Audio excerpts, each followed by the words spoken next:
Hello there, welcome to or welcome back to Dave's Techway, whichever way the situation may be. Like the title suggested, in today's video I got 10 tips for you for building that first gaming computer. Or maybe it's just been a while since you built one, and things have changed in the last couple of years. There will be timestamps in the description below. If you'd like to jump to a certain part of the video, please feel free to do so. Also, on your way down that description box, don't forget all that fun YouTube stuff on your way down. Alright, for tip number 1 for today's video. Make sure your components that you're choosing for the build you've got planned out is going to actually fit inside your case. Let me flip you over here to the Noob and I'll show you what I'm talking about. Here we are looking at the case. I'm going to say you want to use this mini ITX case. It's the Cooler Master NR200. Okay, you need to scroll down here a little bit. Go under the specifications or the specs of the case.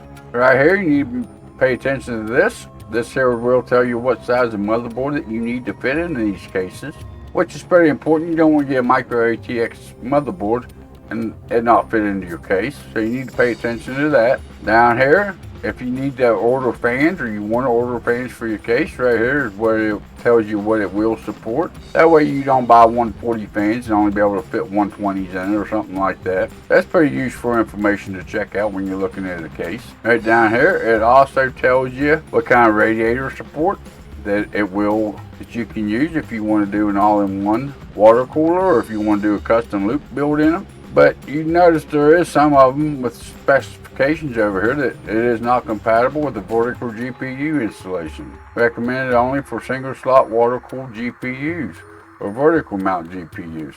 So you definitely want to make sure to pay attention to some of these notes and make sure all your components that you want to put in your system will fit. And right down here is the big stuff you want. This here's the major stuff you want to look at. You got the max GPU length and height, which will fit inside of your case.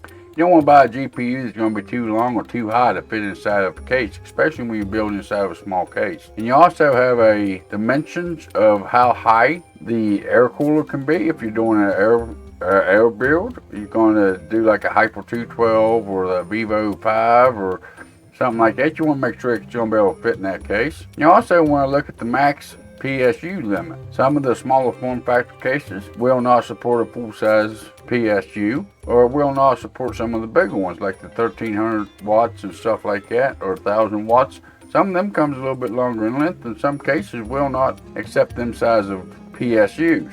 So that's tip number 1, just to make sure that all your components are going to be compatible with each other and make sure they're going to fit inside the case that you want to build in. This is why a lot of people tell you if you're going to be a first-time builder not to be doing a small form factor build, because sometimes it can be pretty difficult to find the components that you need to fit inside them small form factor cases. Alright guys, that brings us to step number 2 or tip number 2 for today's video. I always do an outside of the box build.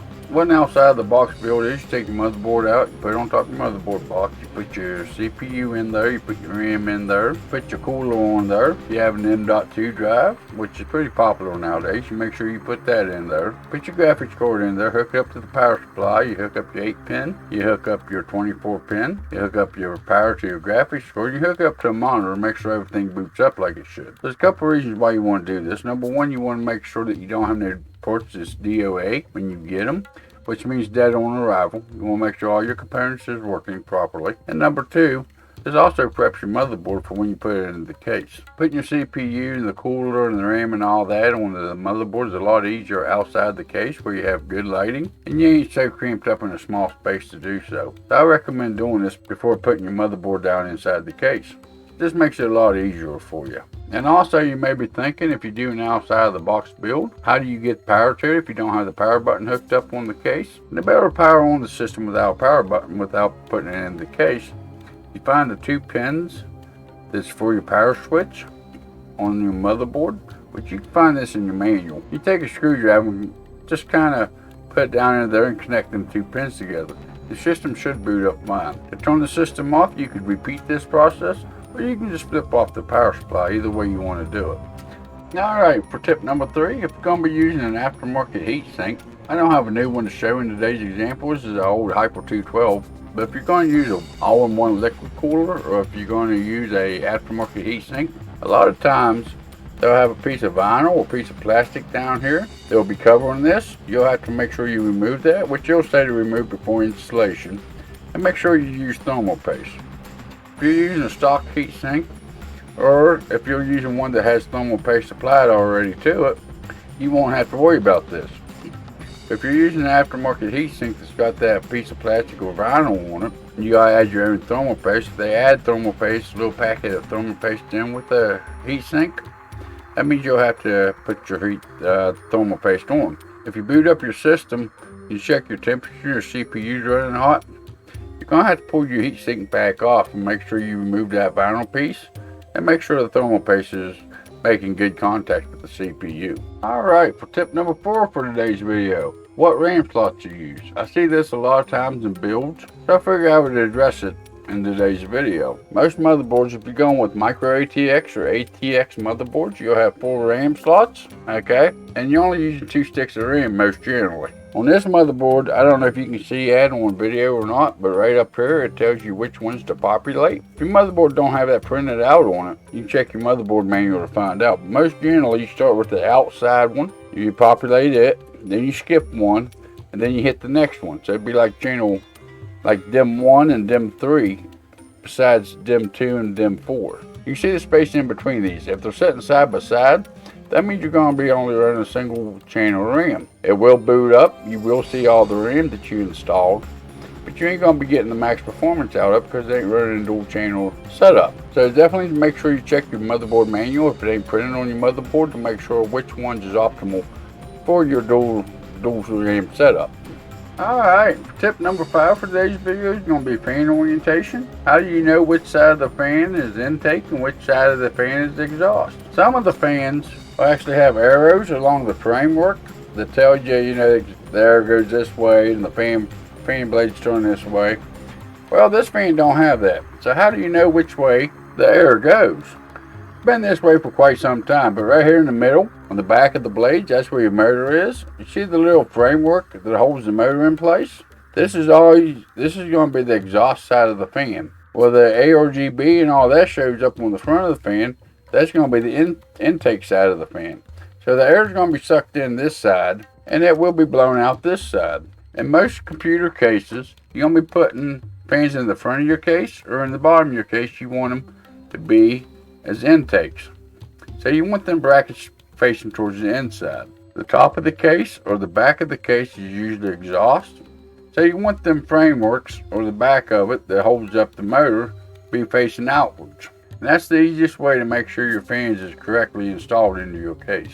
Tip number 6 for today's video is going to be the 8-pin connector. Depending on the case that you're using, the motherboard you're using, and the CPU cooler you're using. If you're using a big bulky CPU cooler, you may want to feed your 8-pin power connector through the hole in the back of the case and hook it up to the motherboard before screwing it down. If you're using an all-in-one or a stock heatsink or a smaller heatsink, this may not be needed. In this clip I'm showing, I didn't have to do anything like that. There was plenty of room to get my hand up in there to get the 8-pin connected. If you got a big bulky heatsink or something on there, you may want to connect this cable to the motherboard before actually screwing your motherboard down. Of course, you would want to do this after you make sure your standoffs is installed in the proper positions. You don't have no extra standoffs. But a lot of times, like I said, if you have a bulky heatsink, this will make the process a lot easier for you, depending on the case, the motherboard, and the heatsink that you're using for your CPU cooler. Alright, tip number 7 for today's video. Don't over tighten your screws. This especially goes for like the motherboard and the CPU coolers. You got your standoffs that go down into the back of your case where your motherboard goes down into. If you over tighten them screws and your standoffs ain't tight enough, when you go to remove that motherboard, or you need to upgrade your motherboard, take them screws out. A lot of times the standoffs will back off if you get them screws too tight. You don't want this as just an extra hassle where you have to take pair of pliers, grab hold of the standoff, take the screw out. And also on the heat sinks, a lot of them nowadays are spring loaded, so you can't really tighten them down too tight. They won't let you. But still, yet I usually say that you only want to go about wrist tight with a regular size screwdriver. You don't need no more pressure than this. If you put too much pressure on your heatsink, It may actually stop your computer from even booting up because of too much pressure on your CPU. So whatever you got that's a regular size screwdriver, you go about wrist tight. If you got to really crank on it or you got to make any kind of sound because you're tightening it so tight, that's way too much pressure on it. Just go about wrist tight with it or what you feel comfortable doing. Tip number 8, if you got a semi-modular or if you got a modular power supply, I'd recommend connecting these cables into the back of the PSU before installing the PSU into the case. We're looking at a back of a modular power supply. If you got a semi-modular, your 24-pin and 8-pin CPU connectors will already be attached. If you have a full modular power supply, you'll have to connect your motherboard cables, which on this particular power supply is right here. And you have to connect at least one CPU cable. If you have a discrete graphics card, you will also need at least one VGA cable up here, maybe 2 depending on your GPU that you are running. And then if you have any SATA drives in your system, or maybe an ARGB controller, or maybe a fan controller or something like that, you may also need to connect your SATA cables or a Molex connector. This will vary from power supply to power supply depending on what you have and what cables you need for your particular build. So before installing that power supply into the back of that case, I definitely recommend figuring out what power cables you're going to need and make sure them's connected before you put it into the case, because once you get into the case it's pretty dark and it's pretty small hole back there where you have to plug these cables into. It just makes it a lot easier and it won't get as frustrated trying to get your hands back in that dark small hole to get them cables connected. It's just easier to do this outside the case as it is once you get the PSU installed. Tip number 9 for this video, I would recommend getting a longer screwdriver, and I would definitely recommend a magnetized tip screwdriver as well. Seeing my other videos, this is the number 2 tip screwdriver that I use. I have also bought a number 2 6-inch extension bit for that as well. When I put it in the screwdriver, it becomes magnetized. And why I recommend magnetized tip, just like most people out there, especially when you're dealing with the motherboard, you're trying to screw in your motherboard, it holds the screw on, instead of having to try to figure out how to hold that screw while you're trying to tighten it down into the motherboard.